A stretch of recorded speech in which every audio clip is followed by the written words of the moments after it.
In 2005, I began developing a memorial website called RememberWell.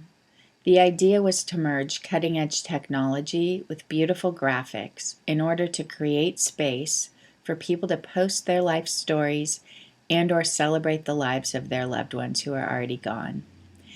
As I began research, I started to think about what I would want for a memorial, and from there my questions multiplied. What are burial practices around the world? How do different religions view death? What is death? How does one die well? What are the laws for burial? Burial or cremation?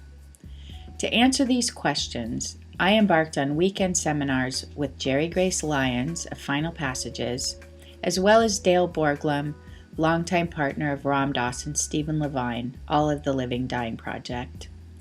I would come to know Joe Seehey of the Green Burial Council and Maureen Lamosny of Funeria, as well as Pam Grissman, the obituarian.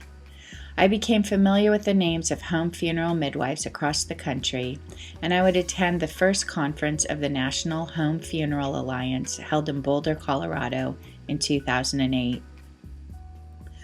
I began to see that our cultural denial of death led to some bizarre funeral practices. Embalming and cement-lined burial vaults seemed more than weird, they seemed toxic. Unlike the funeral industry and the corporations who own most funeral homes, the people I gravitated towards in the end-of-life arena supported home funerals and natural burial. They were all in it to be of service to their fellow man and their Mother Earth. Yet despite these similar goals, these alternative end-of-life practitioners were disconnected, and I saw an opportunity to bring them together. As the commemoration aspect of the new website grew, so did my network, and RememberWell eventually converged with dual purpose. RememberWell does two things. It provides an advertisement-free, private, online template to build a memorial, and it is the home to a library of alternative end-of-life options and information everybody needs to know at life's end. The site was launched in 2006 and quickly accumulated about 1,000 commemorations.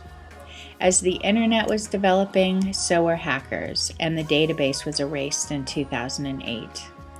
At that time, I enlisted a new programmer and began building the site again.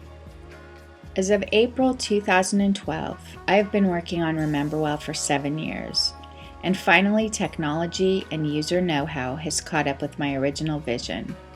I am here today to ask for your help in funding my project, to finally get RememberWell to become what I initially conceived it to be, a site that integrates a seamless interface featuring beautiful graphics to create useful, heartfelt commemorations, plus a library of reliable, up-to-date resources that will be a must for any and all who confront end-of-life issues.